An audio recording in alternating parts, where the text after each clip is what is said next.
How does this end? That was the question David Petraeus asked in 2003. He was then a 2-star general in charge of U.S. military forces in northern Iraq. That is the question strategists must answer, and the citizenry must demand its political leaders to clearly state in any armed conflict. Welcome to the Ancient Art of Modern Warfare.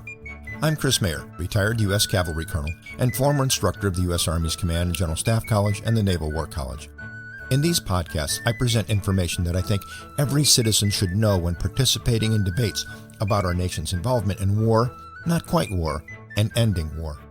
If you think these podcasts are worthwhile, please hit like, subscribe, or follow. There are more than 110 armed conflicts in the world today. Ending any one of them requires more than a simple ceasefire. It requires knowing what each side intends to achieve by that conflict. Without addressing those desired end states, a ceasefire merely gives time to refit before the next battle. As a condition for approving aid for Ukraine, Speaker of the House Mike Johnson asked, "What is the end game and the strategy in Ukraine? We need to know that Ukraine would not be another Afghanistan." It seems that Speaker Johnson is attributing our defeat in Afghanistan to a lack of a coherent strategy, and particularly an achievable end state in that conflict. But is that a fair statement? The Special Inspector General for Afghanistan Reconstruction seems to think so.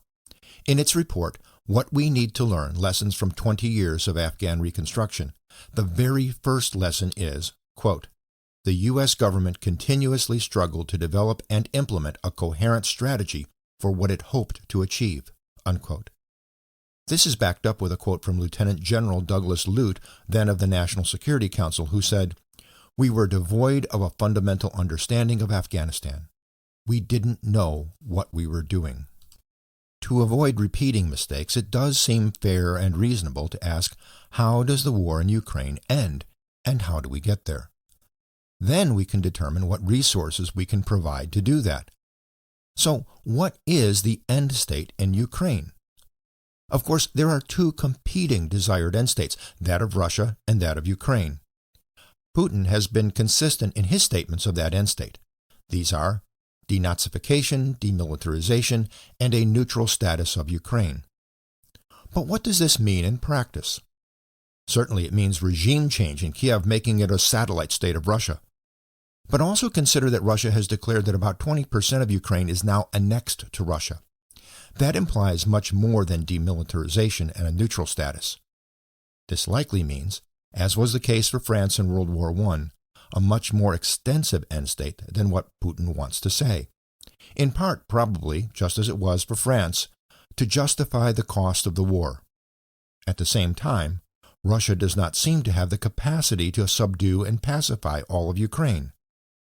So, what is the unspoken desired end state? Let's move from Russia to what Speaker Johnson asked for. He seems to be asking both the White House and Ukraine for two desired end states, one for Ukraine and one for the United States. Now, these may not be the same, as the national interests for each state will differ. Each, however, is important. What is it that the United States wants, and what is it that Ukraine thinks it needs for a just and sustainable peace? Both the United States and Ukraine must believe that the resources made available to Ukraine are sufficient to enable suitable methods that will secure an achievable end state, facilitating a just and sustainable peace.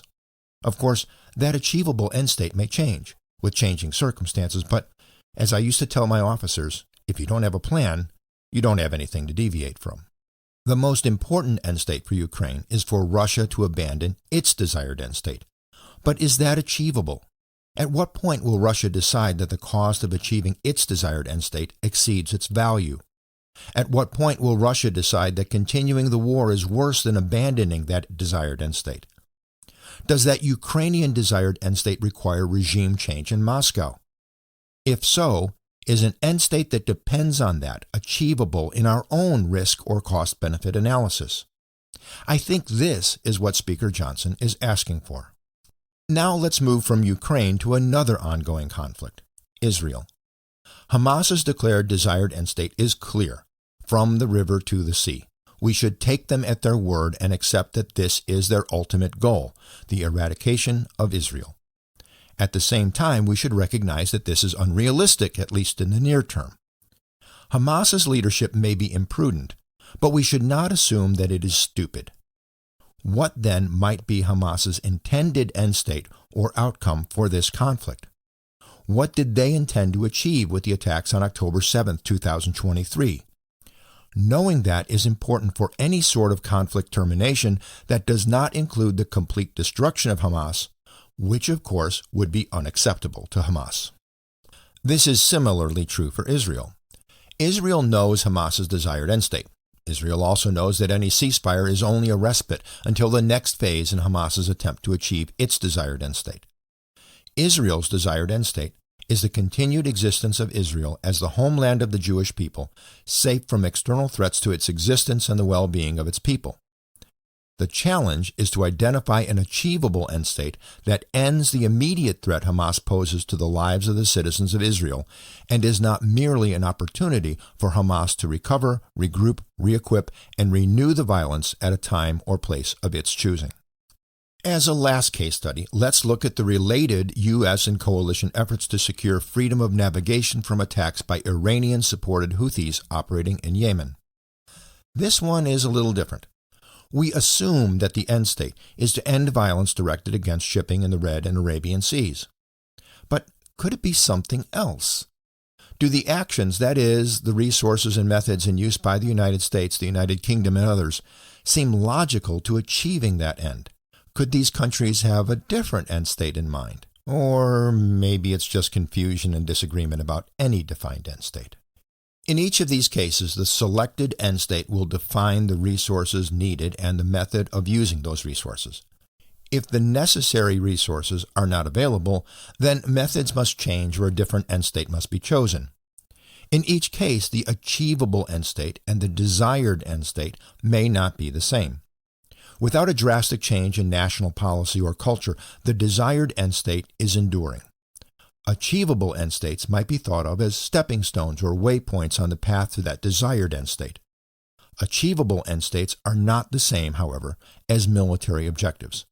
Military objectives are just tasks that the armed forces of a state must accomplish working with the other elements of national power are necessary to bring about the achievable end state to the conflict. So today, I'm assigning homework.